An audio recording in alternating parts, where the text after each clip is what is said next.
ছাইরা যদি যাইবি বন্ধু মায়া কেনে দিলি চলো নাতে বুক ভাঞ্জিয়া কেন বাপর করিলি মাঝারুলের হইল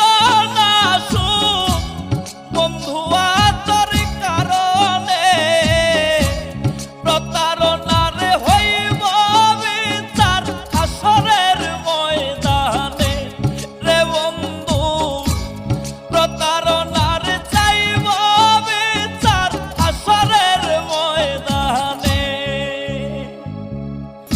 কোন সে দোষে দুঃখ দিলে